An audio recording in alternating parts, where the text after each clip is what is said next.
Hey everybody, welcome back. This is a special week for you guys. We've got 2 episodes in 1 week. That's of course because I was traveling. My name is Patrick Tan, General Counsel for ChainArgos. With me as usual every Friday is Jonathan Reiter, the CEO and Chief Data Scientist for ChainArgos, a blockchain intelligence and analytics firm. If you'd like to find out more, head down to our website, ChainArgos.com. Now, this week, it's all about the law. We're going to talk a little bit about, Coinbase. Law and data. That's right, and data, and Bittrex. And because not all of us could have had that privilege to have attended law school at the University of American Samoa, we're going to unpack some of the legal proceedings this week. John's going to tell us a little bit more about Bittrex's filings from last week. I think that's an interesting read. Tell us a bit more, John. Well, so there's charges filed against Bittrex and Bittrex's founder and CEO. So this is the first, I think, U.S. exchange, right? Bittrex is a U.S. exchange.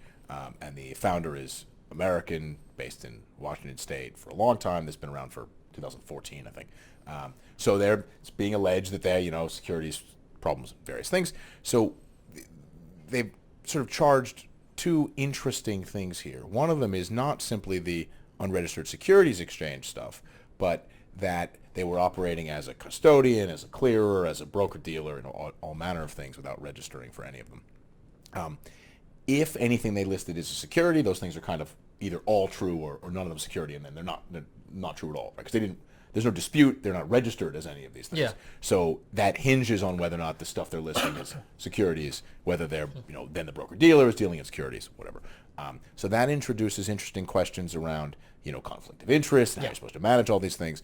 The second thing they've done that's interesting is that they've included not just the company, but the Bittrex U.S. entity, but the offshore entity. The argument being they had a shared order book, which we'll talk about how stock exchanges work, but that's not how normal stock exchanges work. So onshore, offshore has been blurred there. Yeah. And the founder and longtime CEO they've charged.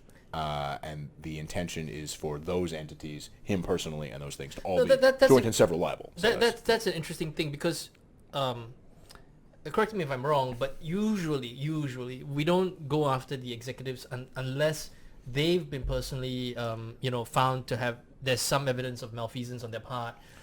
They've made some decisions, but generally that's the whole point of a corporate vehicle, that it's supposed to insulate the executives. So this is an interesting case where they've gone after the... But it's not criminal, right? This is a civil proceeding. Yeah, it's a civil and proceeding, what they're saying is this guy was paid a tremendous amount of money. I don't remember, $150 million, some very large amount of money over a long period of time running the exchange. And the exchange made billions of dollars off the activities they're alleging were not okay. And the argument is, well, you facilitated this and got a huge amount of reward for it, so you're on the hook for this civil claim. Okay. That's not, that doesn't mean that he'd be on the hook criminally. Well, yeah, different things. No, right? it's different things. Yeah, it's a corporate veil. Okay, but even then, typically, let's say for instance, a company has done some manner of illegality and stuff like that. Unless you can show that the executives were doing this, were part of this overall conspiracy, you generally don't haul up.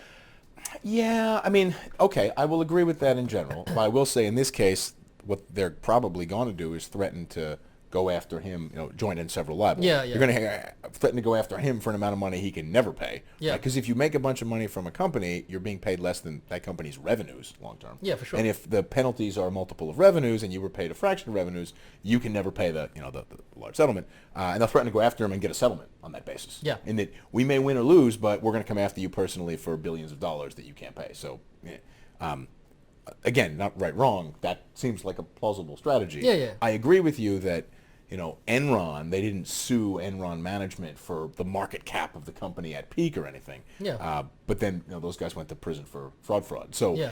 The government picks and chooses what it's going to, go after people for. Yeah, of course. I mean, Ken Lay didn't make it to trial, but that's a different story and different conspiracy. 20 years ago. Anyway, now I want to talk a little bit about what you said, where they went after the onshore entity and then also they dragged in the offshore entity. Yeah. This has interesting implications, not necessarily just for Bittrex, but for other exchanges that engage in that sort of activity where you have an onshore U.S.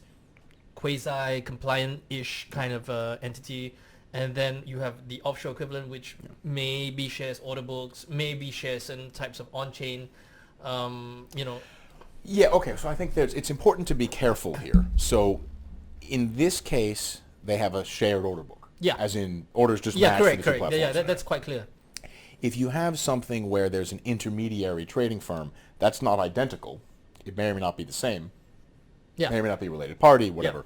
So there's going to be a whole range of things going on here. This is where it sort of starts to connect to on-chain data.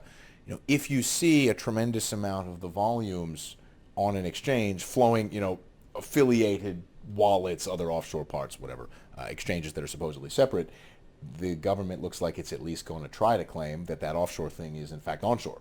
Right? And you have to have a proper separation. It remains unclear exactly how separate FTX US was from FTX offshore. It looks like they weren't that separate, but they were somewhat separate because people were yelling and angry when it turned out they were, somewhat the same. Parts of Binance are onshore and offshore. I think Coinbase and Kraken only have onshore operations. Yeah. Bittrex clearly had a onshore and offshore. And lots of people have some partial U.S. onshore, whatever thing, crypto.com and whatever, all have, some sorts of branches. Whether the onboarding front trust company, whatever, that's in the U.S. is sufficient to establish jurisdiction is unclear. That's all going to boil down, I think, to on-chain transaction records. What fraction of your flows are from place to place. If it looks like a company is responsible for an outsized fraction of the flow on your platform, and you have any off-chain links to that company, they're going to allege that that's an affiliated broker-dealer or whatever, affiliated entity, and that's going to be a problem. And figuring out if that's happening or not is really a question for on-chain data. Okay, so talking a bit about on-chain data, I mean, have you seen anything interesting where you've seen like, an onshore U.S.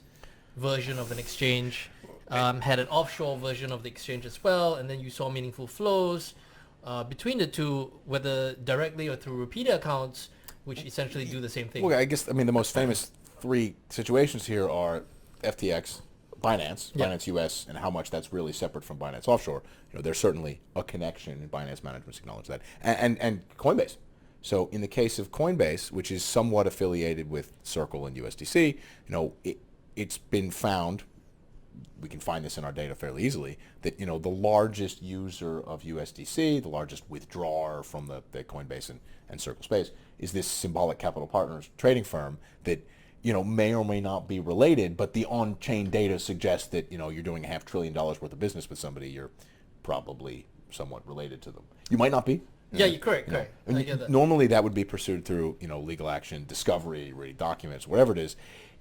Here you don't have to do discovery to get the transaction records. So I don't know what the presumption is, but a large fraction of your business came from this firm.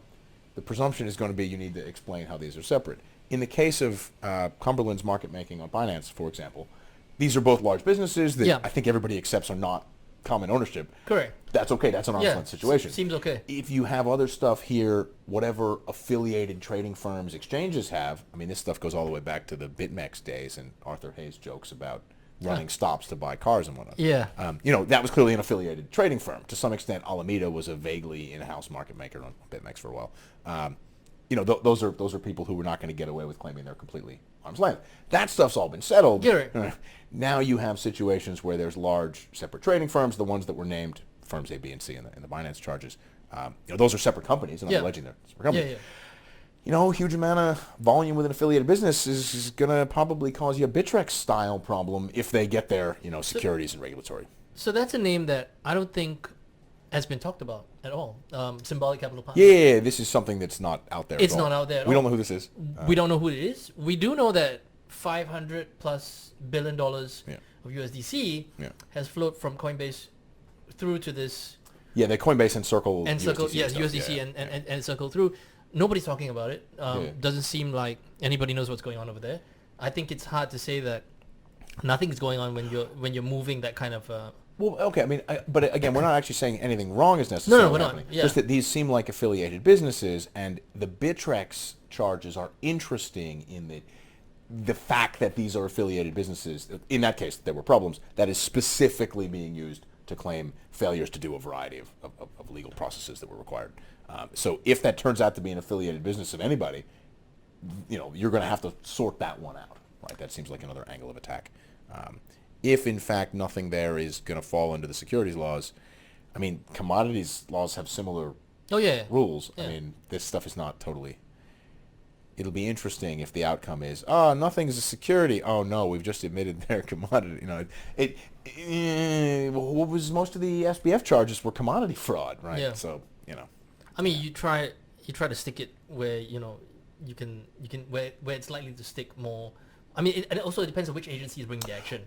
Well, yeah, I mean, so I guess this was we didn't discuss this on the Gensler thing last time. You know, he was asked by Emmer, maybe, I don't remember, if something was a security or a commodity, and the answer was, of course, all securities are commodities. They're just explicitly exempted from certain rules because we get jurisdiction in another, get regulated in another way. So some of this, it's that guy's fault, may turn out not really to work very well. I don't know. Well, okay. They pick whatever tool they can. I mean, talking a little bit about on-chain data. I mean, obviously some of this stuff is going to be useful as this litigation plays out through the court system, and as sort of like a backwards-looking tool. But from a forward-looking perspective, let's say if you were a trader or investor or something like that, you knew, for instance, that there was these sort of like large-scale transactions going on.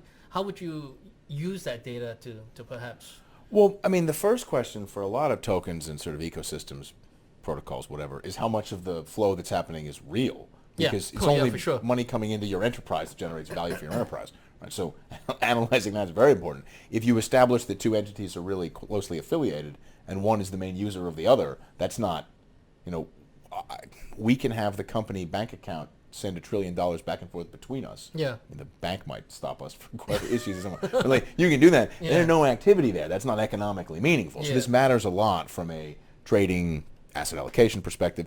Even deciding what stuff to go build on or use matters if it's actually got organic use or not. I mean, if you look at a number of the layer 2 chains, this is a similar whatever situation, how much of the activity on Polygon is just independent projects that are using Polygon because it's a cheap, efficient platform. Okay. How many of the Huobi Echo chain has no meaningful smart contract stuff on it, right? It's just activity that's presumably affiliated with Huobi going around in circles. Binance Smart Chain has a lot of stuff that's Binance affiliated, whatever. Whereas you have other projects, I don't know if anybody's building anything on Starkware anymore, right? But that wasn't attached to an exchange, so you'd analyze the flows differently, and you'd have to determine if those protocols were independent. Polygon, you see lots of stuff where there's genuine activity of some sort. Right? I mean, Uniswap is the best example in that Uniswap flows seem to come from and go to everywhere. Yeah. Right? Whereas lots of other smaller stuff, that is very much not the case.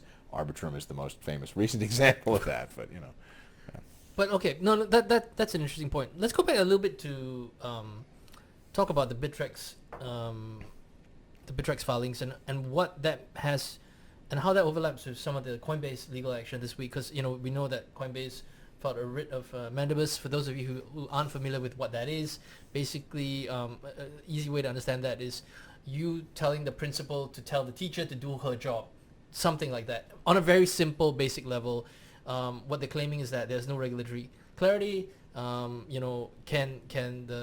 was the Court of Appeals, it's not the Supreme Court, so they petitioned for the writ to say, tell the SEC to do its job, to promulgate so-called clear rules. The reason they go to that court is because there's some rule that disputes with certain agencies of the government go directly to the DC. Yeah. Appeals court. Okay. Correct.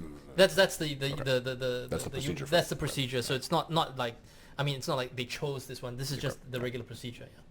Okay. Yeah, I mean, I find some of this kind of amusing. The U.S., the British-American legal system is based on precedent, right? Common law. And some of these questions feel a little bit like people want to live in a civil law system. So, I mean, the two main legal systems are common and civil. There aren't that many variations of common law because it's primarily ex-British stuff that's still pretty similar. So Anglo-American, Australia, Canada, New Zealand. Most of the rest of the world follows civil law process. Right. Singapore is ex-English common law. Civil law is where precedent doesn't really matter. In some countries you can reference it in court, some countries you can't, but it's about interpreting the rules as they are written. Yep. So most of continental Europe is like this. Roman law was civil. So in a civil law situation, it makes sense to go to the regulator and say, here's a list of rules, let's agree the list of rules, let's work through cases. I mean, a somewhat unconventional example, but I think that makes this very clear, is Thailand. Thailand is a civil law system. And Thailand isn't a separation of powers monarchy like the UK, where parliament is independent. Thailand's a monarchy, and you can't really sue the government in the courts. That doesn't make any sense. The government is the courts, the king is the courts, the parliament, the whatever, all this stuff. So you negotiate how the rules work, and that's that, right? Whereas in Germany, you can sue the government because there's a separation of powers, whatever, different setup. Those are totally legitimate government setups, right? They're just, different ways of operating systems. Here, someone's going to a common law agency and saying, please make the rules clear, and the answer is case law, right? That's how the American system operates. I don't. I'm not sure what they really expect to come out of this. Maybe the appeals court will come back and say, all right, well, you want to shut this stuff down, you have 180 days or whatever to either file or issue a no action letter. That's the thing. That's an outcome. I think we can guess which way that one's going. But, I think it's a little bit disingenuous because for the longest time, if I do recall, the stance from outfits like Coinbase and the rest of it was that we don't need clear regulations. In fact, there was a strong lobby group that deliberately lobbied to have things the way they are. And this is a couple of years ago. Correct, a couple of years ago. And then now you say that, hey, you know what? We want clear regulations. Well, that's just because the heat's been put to your face, and therefore now you're falling back. But it just seems that this inconsistency is not going to. Okay, I think you're being a little bit harsh on that. So FTX changed some stuff because at that point it was clear that the political climate was not for allowing a lot of this stuff to continue unfettered. The U.S. has a history of oscillating between allowing people to experiment and then cracking down if there's a problem. Allow people to experiment, crack down if there's a problem. It's fine. That was the way. This fine, whatever. It's rulemaking evolves over time. So some of that's a reaction also to the regulatory stance, switching from we're going to give you people a lot of either space to innovate or rope to hang yourselves, depending on how you look at it. Yeah. And we're now going to pull on the rope and shrink the size of the space. That's the way these cycles go. I'm not sure I find that terribly surprising. It says something about how far behind the curve a lot of these actions are, that, the Bittrex filings are about stuff that happened in 2014, and the person who they're naming, who was co-founder and CEO for a long time, I think stopped being CEO in like 2019 or 2020. There's not even recent developments. So you can make an argument that this stuff was slow. I think the response is there's a statute of limitations, and as long as you're inside that, saying it's too old doesn't qualify as a defense. I don't know under the Administrative Procedures Act how much you can get away with that. Not my thing. Well, so let's get down to brass tacks here. I think a lot of people would be interested to know what happens next, specifically to do with Coinbase. If Coinbase goes offshore, which looks increasingly likely, whether voluntarily or involuntarily, or whether they lose the ability to operate as a going concern, how does that affect the listing? We're not going to comment on how that affects the share price, obviously, because you can go and figure that one out yourself. But there is a state of the world in which they operate as an offshore exchange, charging large fees, doing huge volume, repatriate the money to listed shareholders through dividends, and it's all fine. Correct. There are companies in the world that exist like that. Yes. Not a lot of them, and generally not financial services businesses, but that does exist. That's a thing. Look, Apple sells a lot of products outside the U.S. and manufactures everything outside the U.S., so let's not pretend that's an unexplored business model. Anyway. No, I agree with that. I actually think that there is that. I'm not too familiar about the listing itself of Coinbase, so I'm careful not to comment on that. But if for some reason going offshore actually improves the business model, if they can find a way to operate offshore, providing the same, I don't know, the same but ish kind of levels of protection, or the same sort of similar environment, so that from a user's perspective, it doesn't there is no material change. I think, but you also have to accept the fact that once you start moving offshore into it, you are now moving into a jurisdiction that, let's face it, it's not going to provide that same level of protections from a user's perspective as perhaps onshore. Yeah, so a American asset manager, fiduciary, whatever, is unlikely to deposit a bunch of money on an exchange incorporated in a offshore financial center that, so I guess framing here from the Bittrex thing, and then we'll go to Coinbase. One of the allegations is that Bittrex was operating as a custodian, as a clearinghouse, as a broker, in addition to being an exchange. Essentially all crypto exchanges do this. Correct. And their answer in part is no legal structure exists for us to operate as a custodian for. And I do have some sympathy for that. Yeah. Because if all the stuff you're considering listing, if none of those things has been registered as a security, then you don't have access to the legal mechanics. It's not Coinbase's fault that pick a token, Algorand, Ethereum, any token, whatever, is not registered as a security. No one's alleging they're the issuer of this stuff and that they're responsible for filing the registration statements. So they don't have access to that legal machinery. At the same time, a U.S. pension fund investor, whatever, may be okay with a somewhat gray area, bankruptcy, remoteness, custodial arrangement for a bunch of U.S. domiciled stuff, and they may not be registered as a national securities exchange, but they have a money transmitter license and subject to whatever New York State fraud provisions and this kind of thing.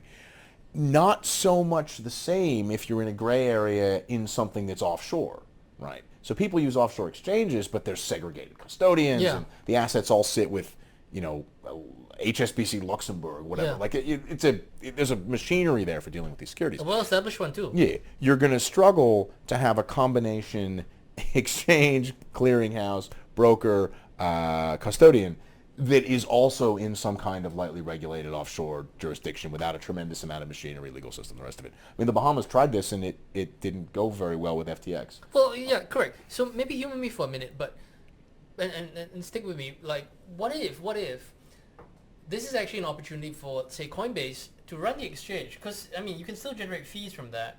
Keep the custodian bit onshore in the U.S.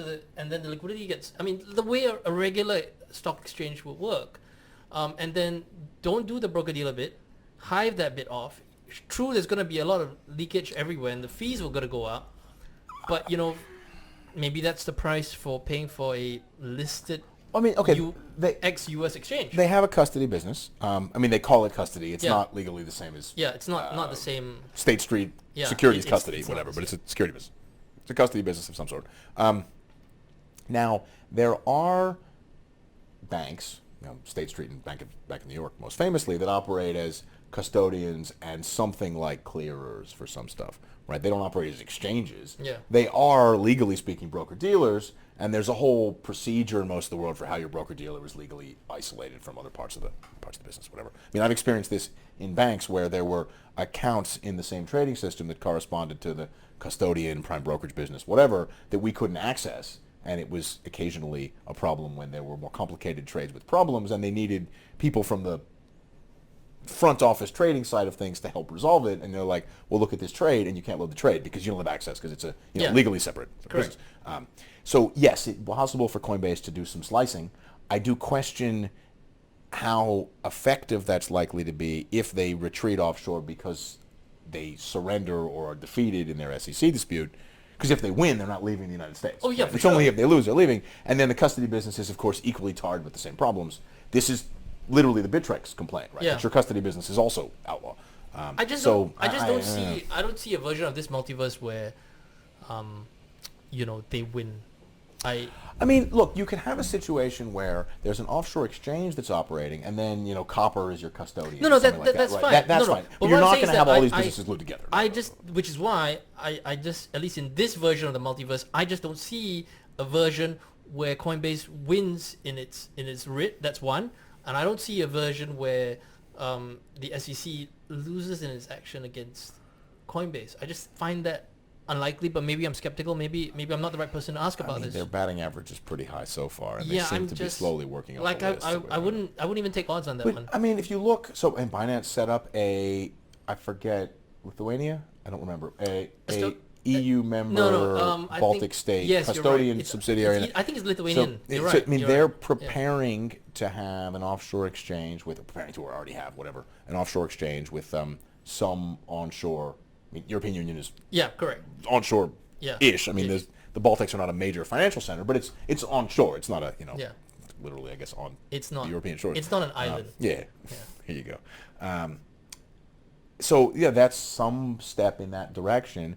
It doesn't seem like a marquee U.S. operation would be able to pull that same thing. Binance established a U.S. beachhead and then has somewhat retreated. Yeah. That's not the same as decamping. Yeah. Similarly, it's not clear how the USDC partnership would work if one of these entities was no longer in the U.S. or, There's a lot of complexity, Yeah. but that will be for the next episode.